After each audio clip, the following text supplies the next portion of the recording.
Welcome back to Firesense Gaming. My name is Ben, and today we're going to continue on with Suzerain. Last time we left off, we took a bribe from Walter Tusk, made a backroom deal with Marcel Caronti, and we awarded the railway project to our buddies at the Heart of Swordling Corporation. So, let's kind of pick it up where we left off here. So I did find out that there's like an entire second section of this guide I was looking at that covers a couple of things I wasn't sure about. I don't know how I missed that earlier, but I did. Hopefully it doesn't affect things too much. There's a couple little things I did differently, so we'll see how it goes. But I'll try to actually follow it properly from now on. But, yeah, anyway, let's take a look at the newspapers here. Alright, let's see. From the Radical, we've got somewhere in here. People forgotten, again. It wasn't much of a surprise to see the administration help businesses, especially when considering that people like Simon Hole are running the Ministry of Economy. President Rain must really be convinced by the brainwashed capitalists around him to think that businesses running on a profit motive will care about workers at all. When was the last time business owners and oligarchs pushed for better employment rights or unemployment benefits? Did they ever allow more holidays or extra pay for overtime? No. So the workers bear the burdens and the businesses leeching off their backs the billions of rand worth of bailouts. No surprise to your readers. People forgotten again. That was one of the things I probably should have done the other way, but oh well, that's okay. Let's see here. And from the Economists, businesses are alive and well. Government has made an excellent move to push for economic relief for businesses. The bailout is saving thousands and thousands of jobs and softening the economic blow. The genius move led by President Rain will play out very well in the years to come. The administration must focus on boosting employment to make sure the working class have food security and shelter in a time when their livelihoods are threatened. Some National Business Council members have already come out with positive messages, and there have been positive statistics released by the central bank as a result of the bailout. Swordland is racing towards growth and recovery if the government continues on this path. Nice. I mean, that was my thinking, but I don't know. It's all good. Alright, so let's down to Deer here for the funeral of Bernard Circas. Let's see, the death of Bernard Circas has shocked the country, and his funeral will be held in Deer among a large crowd of sympathizers. Circas was not only a communist poet, but also an elected MP that had a voice. A state funeral has been organized to honor him. The question is whether the president and the administration will attend the funeral or not. We're going to go ahead and attend the funeral, which means we're just going straight to the funeral. Nice, okay. Dark clouds were looming over Deer. They looked daunting as our convoy started approaching the century-old cemetery. It looked like it was going to rain. Certainly fitting weather for a funeral. As expected, Bernard Circus' passing maintained its media traction, and all of Swordlands pay attention to the ceremony, especially to what I would say in my speech today. Sir, we've arrived. Raindrops were running down the car window, and Serge opened my door and held an umbrella over my head. As soon as I got out, flashes from the cameras blinded me. That's okay, Serge. Hold my own umbrella. As you wish, sir. He handed me the umbrella and started waiting next to the car of his own. Peter and Carl exited from their own cars in the convoy. They made their way over to me. That's all.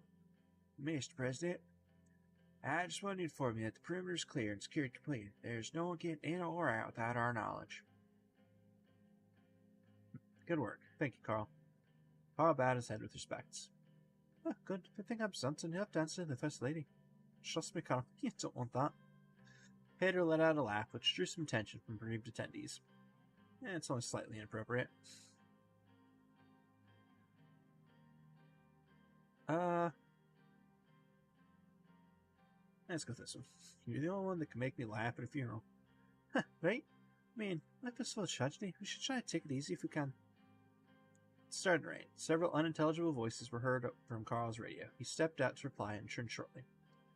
We have a small problem, sir. A few, 5 to be exact, Red Youth members are here to attend the funeral. They apparently said they wish to pay their respects to their fallen comrade. Should we let them in?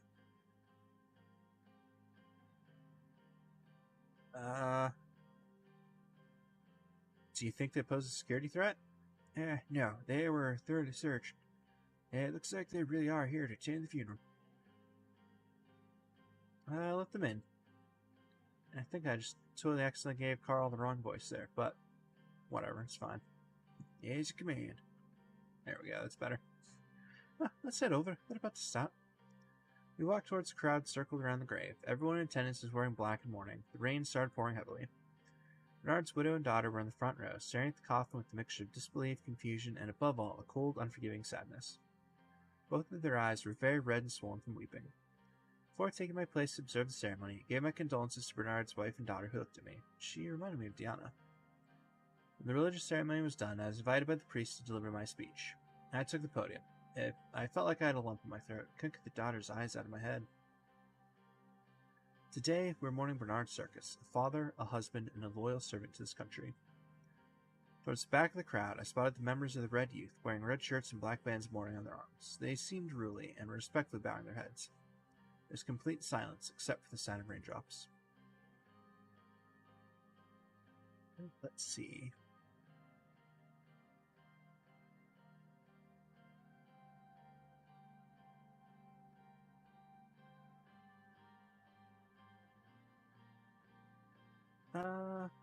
Let's go with the first one.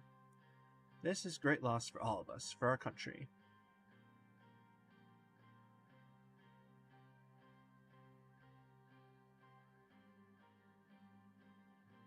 Let's go with that one. Circus had a dream of unified Swordland. In these next months, we need to fulfill his dream and band together. And I'll just go with the first one again. Let us all mourn the passing of Bernard Circas and remember him well. See, I would now like to recite a part from one of the poems he left us.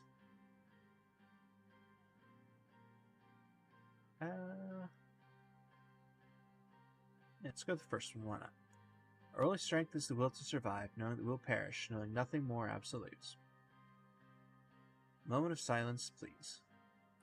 During the silence, all that was heard were the ravens. Some attendees started clapping, some crying. The coffin was lowered into the grave by the gravekeepers. After a couple minutes, Bernard Circas was with the soil, no more. As we bid farewell to Bernard, I want to close with the words every sword lives by. Ad morgne vescore. Everyone replied, Vector sta. Victory is close. With applause, I stepped down from the podium. It was time to leave. The widow thanked me with a soft and defeated voice before we dispersed. On my way back to the car, I still couldn't get the eyes of Bernard's daughter, or the faltering voice of his wife, out of my head. Did Diana, Monica, and Franck look the same way if something happened to me? Peter put his hand on my shoulder. That was a good speech. I sensed no respect from his voice. Thank you. I mean it.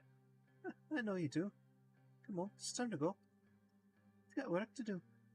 He was right. We had work to do. So much more to do. I realized the rain had stopped, and I looked up. Black clouds slowly dispersed, and sunbeams enlightened our surroundings. Someone once said, even the darkest night will end, and the sun will rise. Hope was still on the horizon. Nice. Alright, not too bad. Let's see the journal. Probably just saying we went to the funeral. Yep. About it there. Okay. And from the news, we've got one from the Whole Sword Post here. Our only strength is the will to survive. Huge crowds of mourners, including President Rain and other senior Swordish officials, joined for a rare display of unity, poured into the heart of deer today. Bid farewell to Bernard Circas, the poet and politician who shot and killed at the gates of the Maroon Palace after Rain's inauguration ball. Hundreds of police officers in riot gear on duty, and traffic barred on major thoroughfares. The normally chaotic section of the city took on a somber atmosphere. Millennialist anthems played from loudspeakers along Freedom Avenue as Swordish citizens of various ethnicities stood shoulder to shoulder, many of them in tears. Others leaned out windows or over balcony railings to watch the procession. President Rain gave a unifying message to all of Swordland by attending the funeral. He paid his respects to Circus and met with his close relatives.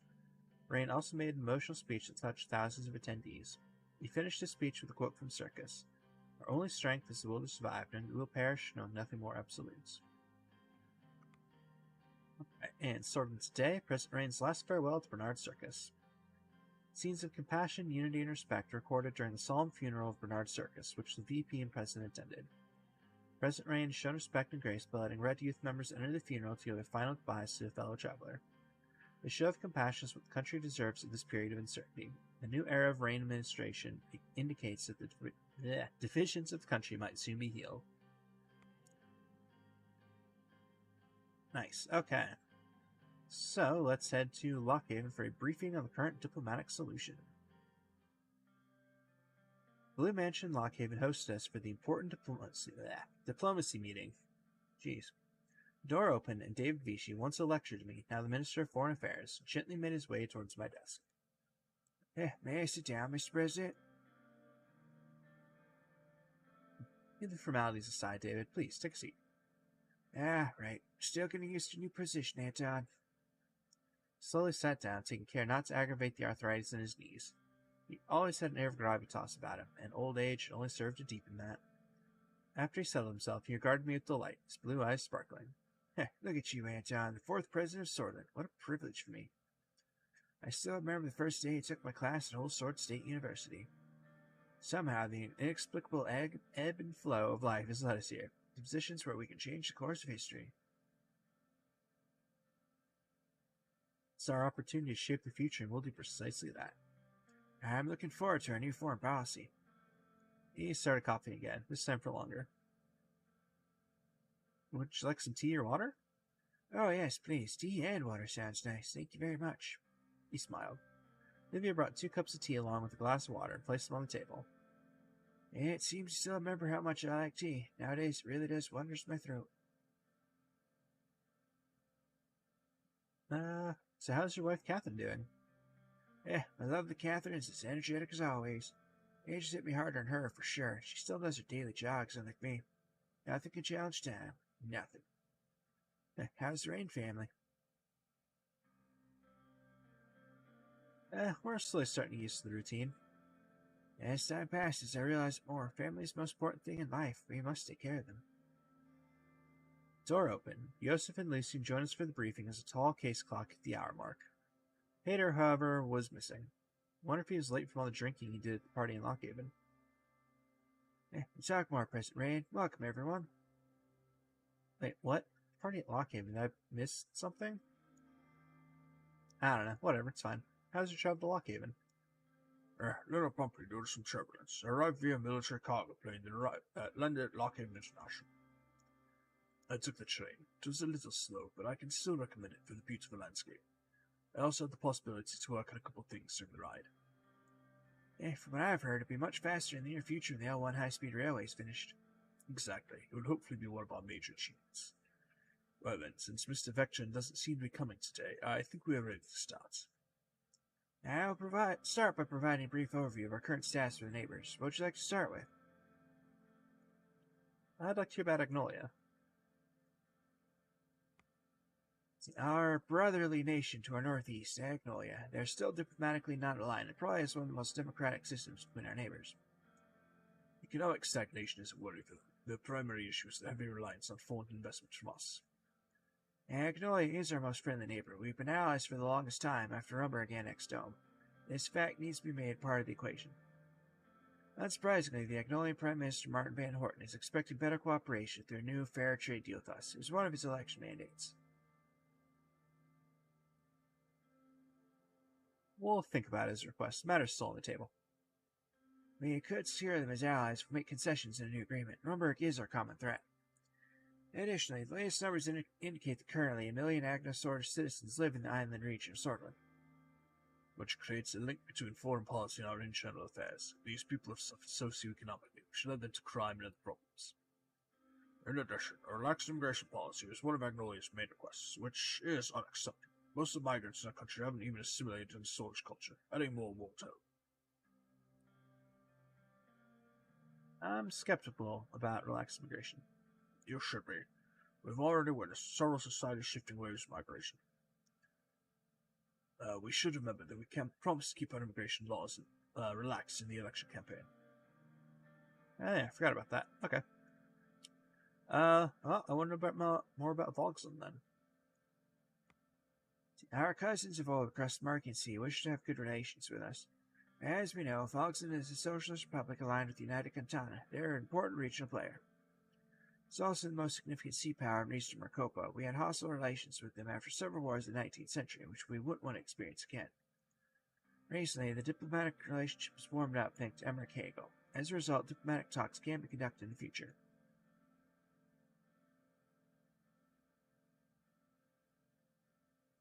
Breaking the ice with Volksland could be good if we're to rise diplomatically. I agree they could be potential allies, in my opinion. The situation in the region necessitates that we find allies.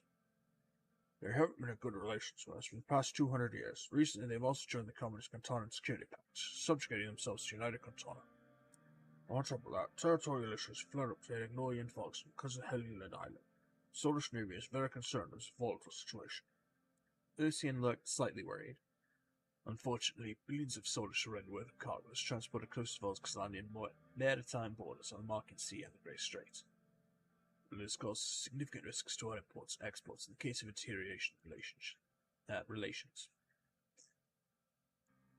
The strait is of high strategic value to us.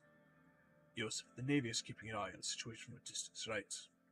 We are actively monitoring the sea routes and cargo ships. For now, there's no immediate threat, but we don't know what can happen in the future. What's the latest situation in Valen, then? It is tumultuous in the south as always. Victor Smolak is expanding his powers among protests from Vade's people.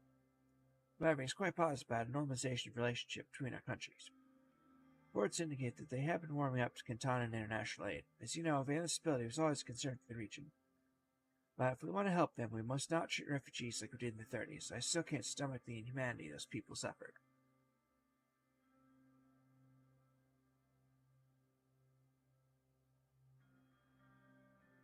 Why should we help such a disorganized state? Not sure about what we can do to help them. Yeah, it does pose many risks, but we could ensure that we have more influence in the region by increasing our trade and border security.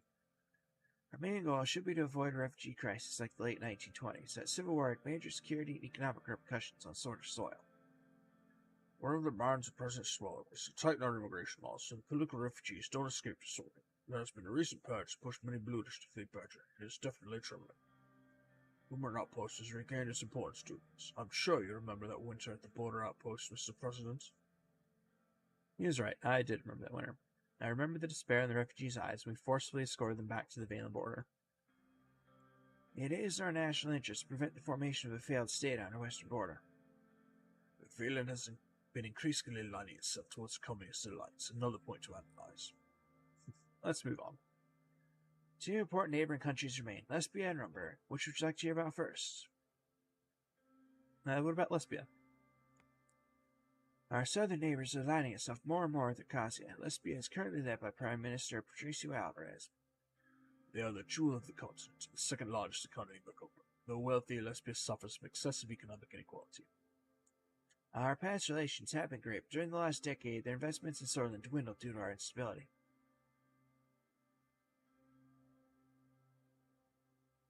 Allying with the richest regional nation could be beneficial. It could be, but it would also mean that we draw closer to the Circasi bloc and near the Circasian Treaty Organization. I am certain that the recession has a lot to do with their attraction investments. Once they see that money isn't the problem, isn't in the picture, they vanish rather quickly because they're capitalists. They have shown a selfish attitude during the Valen Civil War by closing their borders and funding refugees to cross into Solden. Lucian cleared his throat. Our values are too different with Lesbia. It'd be hard to see eye to eye. I completely agree. Lesbia has for a long time benefited from us with the role of tariffs. They are after exploitation. There are hundreds of very privileged oligarchs who invest inside and outside of Lesbia. Some made significant business investments in cities of Benfi and Vagen. What's the situation with Rumberg? Now that is the most troublesome nation, Rumberg. Constitutional monarchy led by Queen Beatrice Livingston. I highly advise caution and calculated action is strong. The military must be prepared. The threat is real. They are strong and have the motivation as well as the means to damage us. We shouldn't give them any reasons to pursue aggression. We must prevent them from interfering in our affairs. They have shown similar behavior to the neighboring countries before, but we must be cautious. Both Bohnberg openly deny such claims. Their past and current actions make it clear they want to destabilize us. Their weapons caches found by our intelligence agency clearly shows what their goals are. Our military must be steadfast and our diplomacy valiant. Joseph looks stern and full of resolve. The Rumberg threat is one of our top priorities. You can be assured of that. We are always in dialogue with our Rumberg ambassador to make sure a channel is open to solve disputes. We could use their aggressive attitude against them by convincing the international community. Lucian grabbed the Lockhaven Times newspaper and put his finger on the article about the latest diplomatic incident. That abrupt announcement about the closure of the Rumberg consulate in Lockhaven is yet another step in that escalation. This covers the overview of the current situation. We'll move on to our trade choice in response to Rumberg's diplomatic escalation. The sun began to set over the hills surrounding Lockhaven. The team was ready to give advice on the new trading initiative and the response to the latest diplomatic incident with Rumberg. Peter arrived late and a little rougher than usual. Must have been drinking last night. Oh, hey there, folks. Excuse my delay. I'm sure I didn't miss anything we didn't already know. You're still supposed to be part of the meeting, also on time. Punctuality is important. We're talking about serious subjects here. Peter was assigned a task to me. That's why he's late. So let's move on. Oh, yes, unsuccessfully, sir. Peter's tone is more serious. Expect the reports on your desk tomorrow. Yeah, the Vice President will be part of the trade delegation, so it is great to have input on that subject, but also on the Rumberg incident. There are two issues at hand. Which topic should we tackle first? We should address the diplomatic incident. Rumberg Consul Sir Bran Harrington announced the closure of the 120-year-old consulate. Now the diplomatic staff is leaving the city to go back to Thornburg. Blame the lack of security in Solvik due to the assassination and the subsequent protests, but it's obvious that they are making excuses. Bastards. First they close the consulate, then they blame our security. The security situation is under control and they're playing with us. Is it telling when other countries are working with us? Warrenburg is just cutting more ties with us? Yeah, the neglect of President Alfonso and the chaos of the elections delayed our diplomatic efforts. Now there are only two Rumberg diplomatic missions left in Swordland. One is the consulate in Deer, and the other the embassy in Holsword. Must display my strength to my people. We can't be pushed around. Well, this may be a calculated plan of action to push us into a corner and act irrationally. This is my fear. They might be looking for a casus belli and are slowly spiraling downward to find reasons to wage war. Joseph Lancia was furious. He barely kept himself from slamming the desk. There are worrying developments like the smuggled arms and the build of power near the border. My military must be buffed up to stand up against regional power like Rumberg. And we either respond to this aggressive act with the diplomatic condemnation, or we retaliate by closing our consulate in Dome. I want to say that escalation would be risky this early in our presidency. We should focus on creating a negative image of Rumberg on the international scene. People of Stormwind must be protected, no matter what. I say we respond equally. Let's see. I'm pretty sure I want to close the embassy. Cool. Yep, looking at the little guide here. It also says to close it. So, let's retaliate by closing the Swordland Consulate and Dome. They think they can bully us. They're never so wrong. As you wish, Mr. President. I shall begin work by immediately informing the Ministry of Foreign Affairs and Trade. A strong response to Rumberg will boost popularity at home. Glad we're drawing a clear red line, otherwise I'll keep escalating the situation. Like the determination, Mr. President. Alright, we should probably move on to the new trade initiative. Our primary goal will be to successfully sign a trade agreement with one of our smaller neighbors. We have two options with our trade initiative. Start off new negotiations with our old partner Agnolia, and forming a new cooperation with Valen. Tell me about the trade deal with Agnolia. First off, the reason behind this option is more diplomatic than economic, although of course we can't forego the added economic value. Agnolia is an old ally and valuable trade partner. The point we're at with the early negotiations is around the steel trade. They're demanding that we buy their steel for a higher price. That's because they think the deal is far too imbalanced as it is. The second main demand is privileged access to our agriculture market. We would fulfill their demands. In return, they're offering full alliance to Swordland against Rumberg. Looking at the current advances of Rumberg and our borders, coalition against Rumberg would prove extremely useful. Obviously, there will be consequences for ending a full alliance, mainly the issues around the Hilly Islands. Valkson has clear intentions on taking over the island one way or another, and entering a military alliance with Agnolia will make them furious. I want to state my support for the decision to stick to our old ally. Even though I disagree with the demand to relax immigration, we have cooperated with them on many issues in the past. There are obviously subjects that we would still need to tackle, like our economies, trade of goods, and what's with immigration. My opinion is this is a good deal, and we should go for it. The new Agnolia Prime Minister is trying to improve the existing relationship. The downside is that we need to make concessions, a reality of any trade deal. Yeah, I might be open to creating a new agreement that satisfies all sides. That would be the best outcome. You said that Agnolia is a good option. Another point is that they have a very democratic system. After the recent elections, PM has a mandate to arrange a fair deal with us. Martin Van Horten also is an avid supporter of relaxed immigration. Since we said we'll keep immigration relaxed, it will help us. Regardless, if we're going to increase our regional influence to previous levels, we might need to make amends with our neighbors. Ultimately, the decision will be up to you as always. Cool. Alright, well, tell me about the trade deal with Valen. Dealing with a fractured country like Valen has its positives and negatives. Although it will be lucrative in short term, there are risks associated with dealing with such a country. They're proposing co-investment projects and a no-tariff agreement. They're also offering oil in return for attracting foreign capital interests from Sortland. However, it is possible there will be international ramifications of getting closer with a country like Valen. All in all, this is a very lucrative deal for us, however. We need to think about the consequences. I certainly don't support that decision to become friendly with Valen. We carried their burdens for decades. The migrants flooded our country and now expecting a deal from us. Maintaining influence with Valen could prove useful. Yes, it's risky, but think about our influence on underdeveloped regions like that. We also sell more products into their market easily. I'm of the opinion that it's simply too risky. Yes, we gain resources and immediate capital, but I'm afraid of the consequences. You might be right. It's risky. I tend to agree. If we wish to go forward with the deal when the time comes, there's the topic of immigration to consider. Victor Smolak is a known isolationist. Our promise to keep our immigration policy relaxed will not help at all. He blames us for bringing Western interests to the region. He also doesn't want his political opponents to flee here. I personally don't like the idea of getting too close to Valen. Yeah, me too. Agreed. Well, I still think we should give it a try. Since we did not promise to align with either East nor West, very likely their concerns will be more around the deal itself. We also need to consider the efforts of our economic doctrine plan.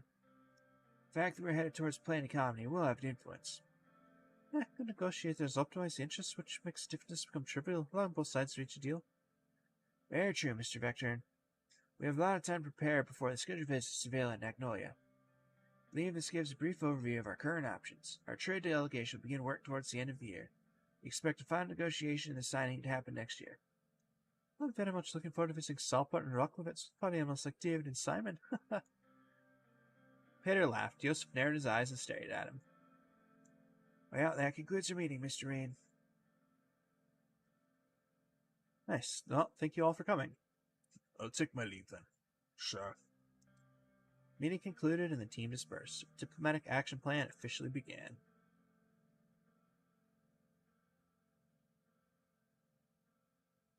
Nice. Okay.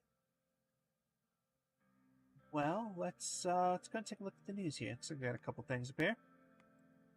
From the Whole Sword Post, emergency in Anarcha, mayor announces. Troubling news are coming from the mayor of Anarcha, who reported that a state of chaos exists in the city and called an emergency directive authorizing him to use his security powers. In an announcement, Mayor Lust said, "We are reporting 20 police officers heavily wounded, 2 police stations burned down, and several shot. The city is in a state of emergency and we're trying to restore order." The local gendarmerie began assisting the mayor after the emergency request was made.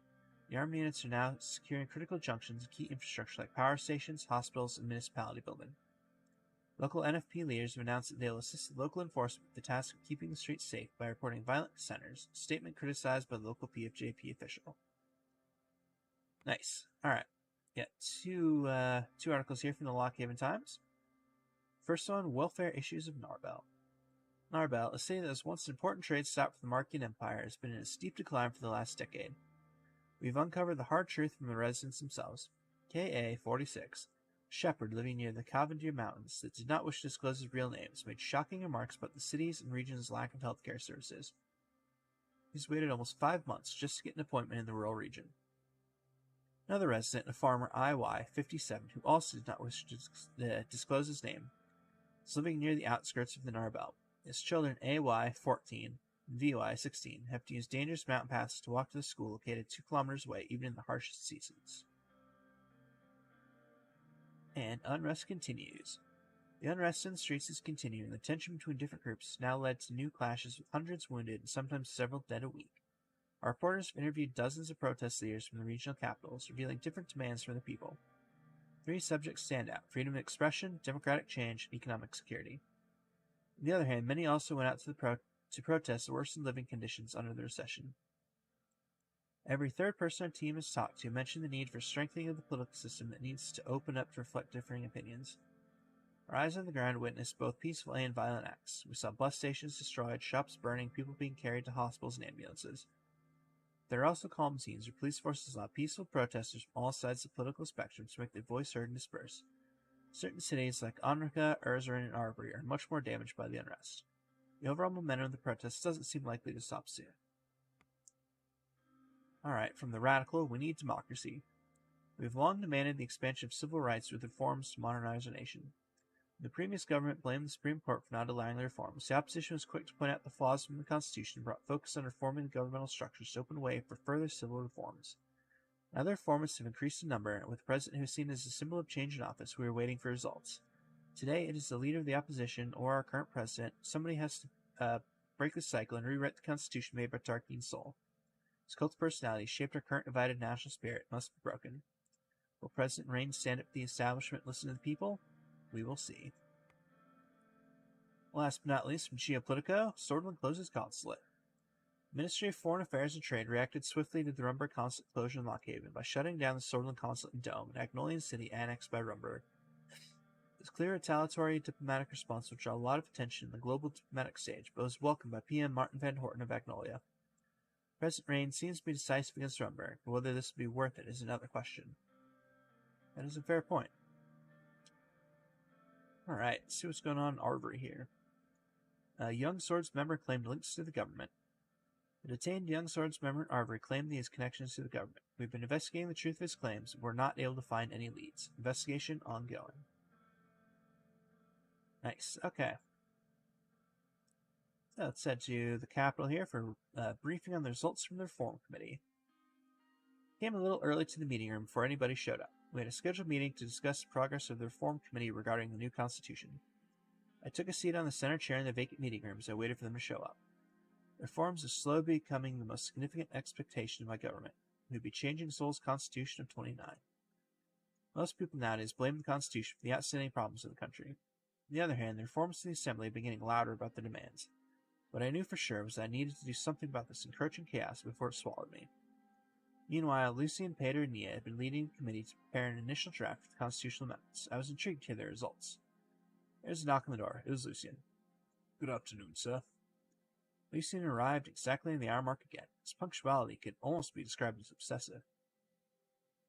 Good afternoon, Lucian. I took a seat on the table, and I took out a bunch of documents, spreading them on the long table. We should begin the meeting as soon as Miss Morgan and Mr. Vice President arrives. We finally have some results from the Reform Committee. How's it look? Well, the situation is quite complicated, but I'm sure we'll make it work, just like we accomplished many things before. We'll go over the details regarding the new constitution in the meeting. A few minutes later, Peter and Nia also arrived. After a short chat, everybody sat down and took out their notes. I knew it was going to be a long meeting. There's lots to talk about the future in this process. Let's begin to tackle the points of contention.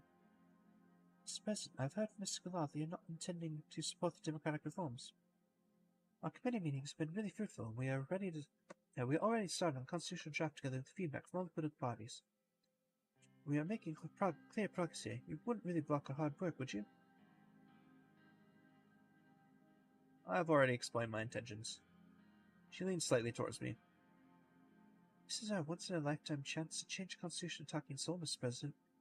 We worked hard to create a draft together with the leaders of our party and the opposition. Nothing else is more important for Swordland. With all due respect, I'll be the judge of that. Peter cut in before Nia could speak. If I may continue, Mr. President, we discussed possibilities of your intentions with Mr. Gulag. There are some people in USP who support the new constitution with more executive powers. Getting the support of the NFP nationalists is our best bet on this path. That said, we should try to reach common ground with the conservative wing of our party to be able to propose such changes to the Assembly. Can we pass through the Supreme Court? And they are the biggest obstacle. Even if we pass the Assembly, the Chief Justice will do his best to block our amendments. We need at least 6 of the 11 judges to vote for the proposal, but Mr. Hawker has enormous influence over the judges. We should reach out to the judges in secret. Some of them might be willing to break ranks to support us. We'll do what's necessary to get them in line. Nia was taken aback by the statement. We'll definitely need to work with some of the old guard-aligned judges.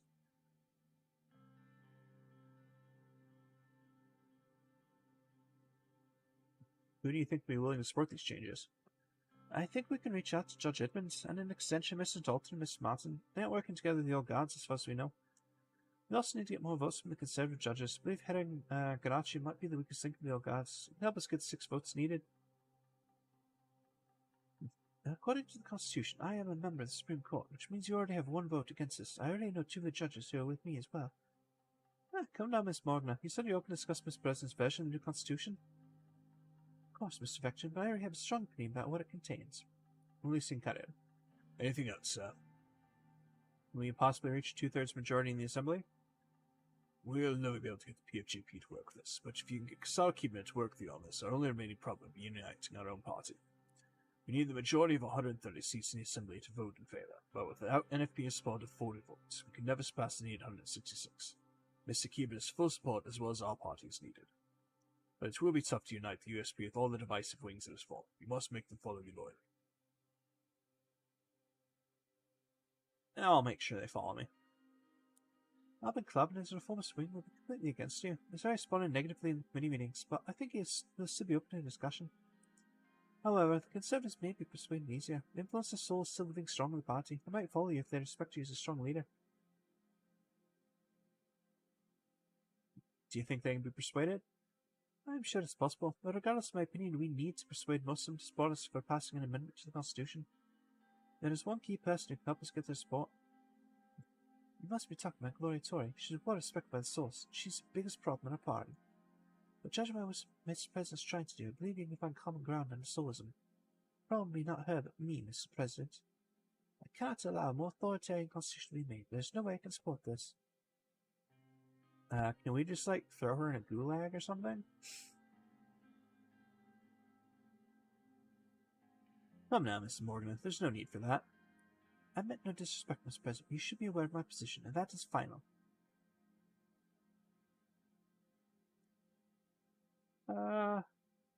I'm sure we can work something out with you, Mrs. Morgana. I'm starting to doubt that, Mr. President. Whatever, it's fine. We'll talk about it later.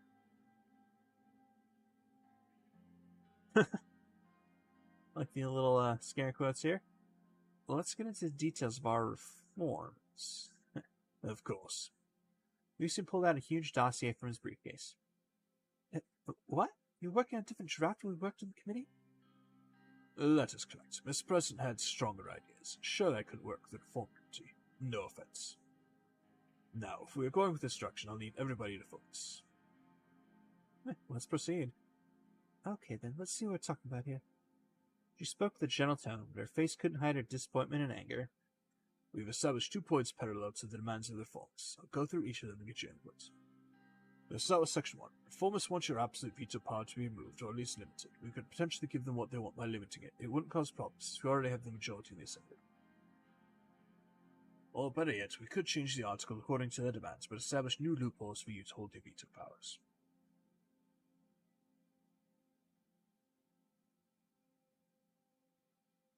I like that idea. What kind of loopholes do you have in mind?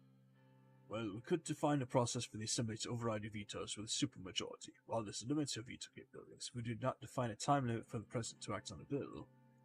You could technically choose to take no action instead of signing or vetoing it. Without a proper definition of the process, it would be perfectly legal to ignore a bill indefinitely. Nice. Pocket veto. You think that's clever, Mr. Gulag, but anyone who understands the law would see that hole. There's no way the reformers would be deceived by that. With all due respect, I'll take my leave from this meeting. I don't think I have anything to add anymore. I cannot associate with plans of tyranny. She took her notes and stood up. I wish you a good day, Mr. President. We'll see what happens in the Assembly and the Court. Let's be creepily polite. Oh, I still want to throw her in a gulag. Good day to you too, Mrs. Morgana. She gave a fake smile and left the room. That's troublesome.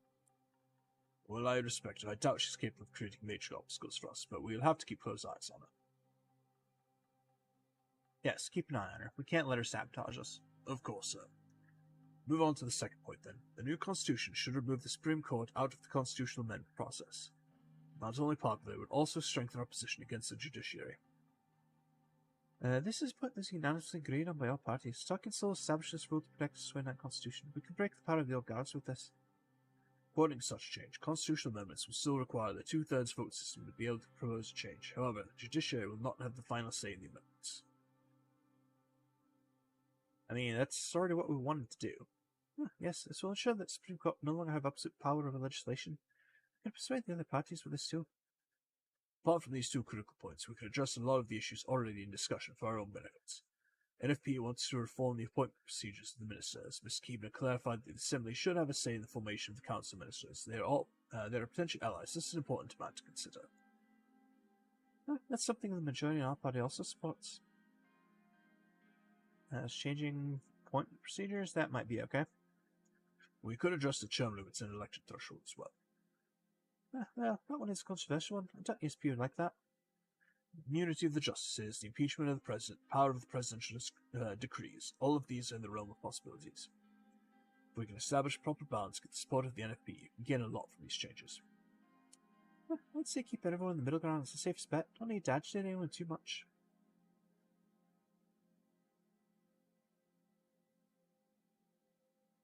I disagree. We'll push for comprehensive reforms. I'm with you on this, Mr. President. Well, regardless of what you decide, we'll need to work together with all the cabinet to push this agenda. But now we have a better picture of intentions, sir. I'll start reaching out to my contacts to make a draft that works for you. I'll present your input to the USP leaders and the national fronts. In a few months, you would have the draft on your desk to make the final changes yourself. I think this is yet another fruitful meeting, sir. I trust your judgments. If we do this, I promise you'll be kings. Thank you for the kind words, sir. You can count on us sometime. I think this is what we'll call it, sir. Have a good day. They left the room. Very nice. And I think I will take this time to call it a day as well. So, as always, thank you very much for watching, and I hope to see you all next time.